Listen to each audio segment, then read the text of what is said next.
Oh, man. Okay, guys. As you can tell by the title, I want to talk about the, H1N1, or just the bird flu. And I've been seeing this pop up a little bit more, online. And seem to be a few more people concerned with it. Which, that's actually one of the reasons that really got me into prepping. I used to love biology, and just viruses. We get into that. I used to like that. I thought that was pretty fascinating. Pandemics thought were fascinating, but then when you realize that this stuff occurs over and over and over again, and we're way overdue, then it makes you kind of worried about that. Like, that's bound to happen sometime. So, probably happen my time or, my kid's time. One of the two. So, it's better to be safe than sorry, man. If you're watching this, you're most likely a prepper. And I want to say, if you are, and you're not specifically prepping for some sort of pandemic, it's not that big of a deal, because that was what I was really thinking was going to happen after I saw this broadcast one time. You thought it went person to person, so I beefed it up and really got into it, but nothing happened. Right? We got lucky, but that don't mean it's going to just keep happening. Eventually. But see, I haven't really prepped for that. I have some supplies, some medical supplies, but I need to tweak it, And if you're a prepper, no matter what you're, I don't care if you're one of the few out there that believe in a zombie apocalypse, right? Or something like that. If, let's just say some guy does believe in a zombie apocalypse. Well, then he has food, he has water, he has ways to defend himself, right? He has ways to fortify his home and hunker down, right? So he's really not that bad off. If he was preparing for a zombie apocalypse and, there's some global pandemic hits, well, he's better off than the guy that called him a fool and did nothing, that had, a day or two worth of grocery in his house, and he just likes to eat fresh fruit and vegetables and don't eat leftovers, and I'm not eating anything out of a can ever, and I'm not going to even have anything, I like, fresh vegetables, that's the way to go. Yeah, I get it. Buying stuff at the stores, but, I do that too. We'll buy a lot of, just get a little bit here and there, but we have stuff put aside just in case we can't go to the store, right? I've got canned goods put aside. I got dry goods put aside. Right? You guys have seen the videos I've done. So, it's good to take care of you. That's totally fine, but you better prepare for the unexpected. Now, me, I believe that the most likely event, is going to be an economic collapse in the U.S. Now, however, all I have to do is go over just some supplies that I've had forever. I'm going to just replace it all, But I'd recommend, here's a list of the things, and I'll leave it in the description bar, of things I think you should have, right? Just sitting around, right? Put it in a bucket or something, another medical bucket. Just specifically for something like this. And that's it. Just by putting this big old container together, now you're covered for whatever you were preparing for, plus some sort of outbreak, right? Because there's been a lot of activity, this year. And, the way it's jumped, how many people have gotten infected from birds, there's something, it's changing up a little bit. Virus, it mutates like crazy. So something's going on. Could that be it? Maybe, maybe not. I don't know. But I do know, by the time you know for sure or not, it's too late. By then, it's too late. Thought you brought this bottle out just on my shelf for display, but I think you need to make a list of the following, right? I'm being a metals guy, I've learned of silver and its properties, right? I would say colloidal silver, right? You need to get some of that. It's antimicrobial, antiviral, antiparasitic, right? That it's an amazing medicine. You know, all these viruses like MRSA, it's even killed by colloidal silver, right? As a matter of fact, some of these metals like gold and copper have similar properties. Silver is going to be the strongest of them as far as, you know, antimicrobial. But like MRSA, it said that they put particles on copper, and they were all dead within 2 hours, right? So it kills stuff like this. You know, if you want to get colloidal gold and colloidal copper, yeah, do that. But first, get colloidal silver. Get some respirator masks, man. You know, good, cheap, the N95s, and stock up on them, right? That way, everybody can wear them. Because you got to remember, with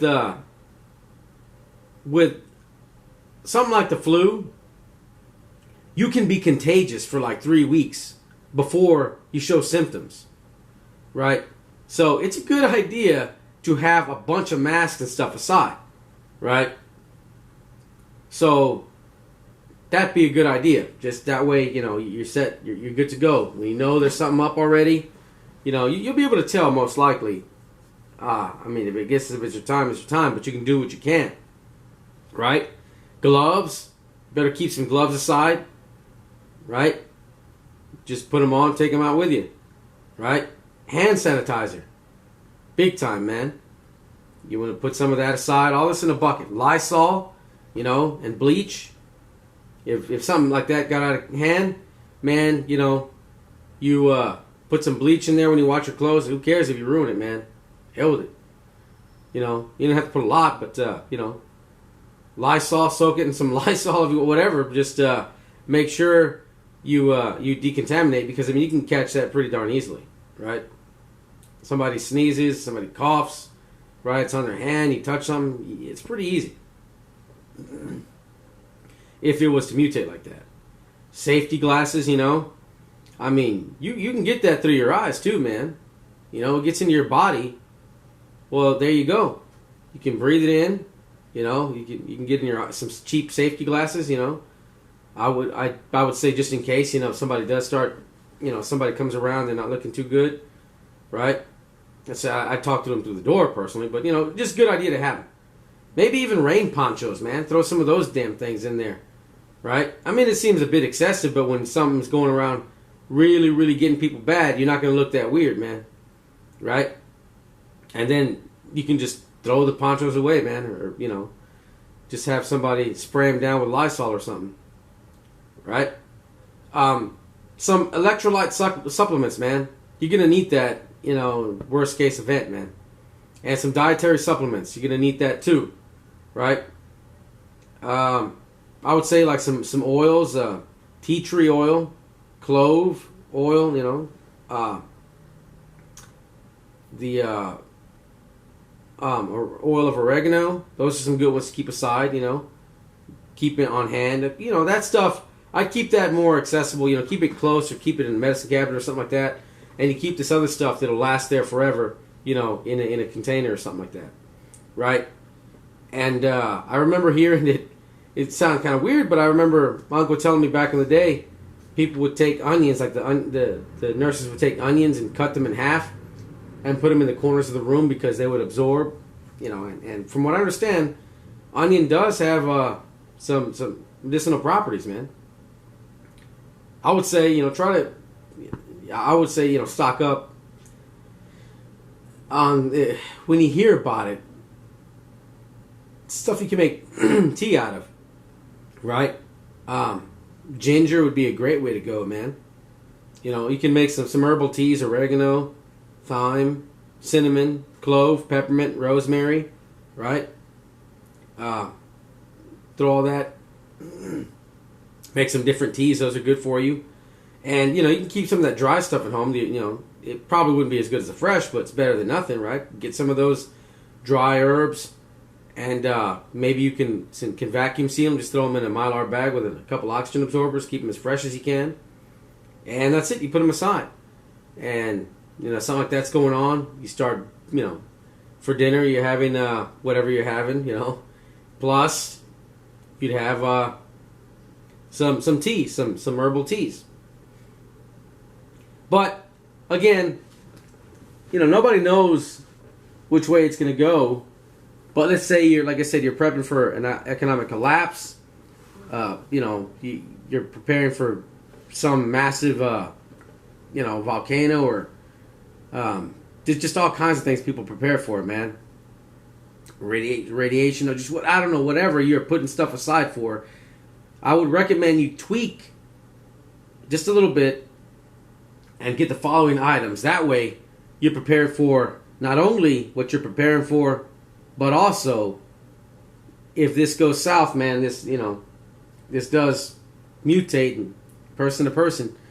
You look at how many people it killed.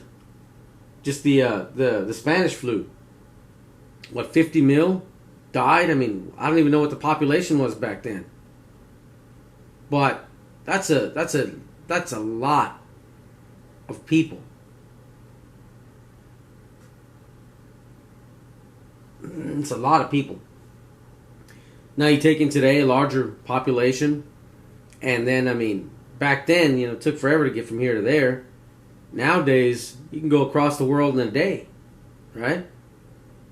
Flying to Manila, which is from Austin, almost the other side of the planet, man. And I was there, 22 hours later. I got on the plane, get off the airport 22 hours later. Not even a day. And that's going, almost completely aside across the planet, man. So something like that could spread super fast. And again, you can be contagious for up to 3 weeks. Something like 3 weeks. You're getting other people sick and you don't even have any symptoms yet. So it's something to keep an eye out and to just tweak your preps to accommodate that scenario. Like I said, I'm mostly focused on economic collapse, but I'm going to get a bucket, maybe two, the following items. Stock them up, seal them up, because I have some, but it's been a while. And I'm going to go ahead and, put it aside. Just, replace it all. Put it aside in the closet. And, hey, if I need it, I need it. It's there. Right? And who knows? You never know. It could be something else. Look at that damn SARS that, was pretty bad, They were worried about that crap spreading in Asia. Could be something like that. Some people were saying that smallpox was a threat because they found some vials. They were just lost. How do you lose something like that? Remember this documentary years ago? I was like 14, 15 watching this thing. They're talking about samples that were lost in Russia, the fall of USSR. So, if that was to pop up, stuff like that, it could happen. Probably not, that likely, but, it can. Winning the lottery is pretty unlikely, but it happens to people too, man. Attacked by a shark, struck by lightning, those are pretty damn rare. This is, it happens. It's unlikely, but it happens to people. Now, if something like that happens to one guy, he gets some virus that easily spreads, well then, it's going to happen to a lot of other people just because it happens to that one guy, If the guy that got struck by lightning was to, somehow shock the hell out of everybody else he touched the rest of his life, it'd affect a lot of other people too, So, that's something to think about. Anyway, I'll leave links in the description bar to stuff that, I think could come in handy. And, I'm not some scientist or something. I'm just, something I'm fascinated. I've always found fascinated. And, I'm like, what? Let me take steps against this, right? I'm not no damn, what's the rocket surgeon. So, anyway, check out the links and keep up with that. Because you never know. You can do a little bit of tweaking and, whatever you're prepping, just in case. Because if you do need it, right, you can forget it. That shit is history. You're not going to find masks and gloves, right? You're not going to find it. It's just the way it is. Store carries about 3 days worth of stuff. If everybody runs to the store, you know, going for certain things, food items, medicine, medical equipment, it's gone. It's gone. So you better have it now and try to be one of those lucky guys, you know. Of course, be careful. Maybe put a mask on, one of those masks with you, and then go to the store. But, you know, if you're going to get more, try to get more. But have some on hand at least, man. Because that's not something you want. Anyway, that's it for this. You know, like I said, link in the description bar. You know, maybe not. You know, it's not a for sure thing, but you never know, right? You never know. Better safe than sorry. If you're a prepper, that's what you do anyway, right? Don't believe what you hear in the media. If there was ever a problem, they wouldn't tell you, right? They'd worry about some panic like with the broadcast of War of the Worlds or something, right? We can't tell people they'll panic. They'll find out eventually. In the meantime, they're going to take all that shit, right? These guys, they would have all kinds of stuff stocked up before people even got symptomatic. They would know, man. And they wouldn't tell nobody. So you better do that yourself, man. You know what I mean? Anyway, that's it for me. You guys have a good one. And I, again, strongly recommend you check that list in the description bar. You know, buy it online or get your behind down there somewhere and start putting a little bit of this aside. Put it in the bucket. Seal the damn thing. And, you know, put it in the back of the closet and forget about it. And when you need it, it's there. And if you don't need it, you just pass it down, you know. Pass it down the line, man, you know. Tell your kiddos, if they got older kiddos, hey, look, there's stuff in the closet, emergency stuff. You know, something happens to me, you know. Think it part of your inheritance. Take it, put it in the closet, put it in the garage, whatever. Just keep it. Don't throw it away. You know, it's part of me, and if it's around, and you know, somehow I save your life after I'm gone, hey, better yet. Anyway, that's it for me, guys. Yeah, have a good one. Check the stuff. You know, something to really think about. Better to have it. Better to be years ahead than a day too late. Something like this, huh? All right, I'm out.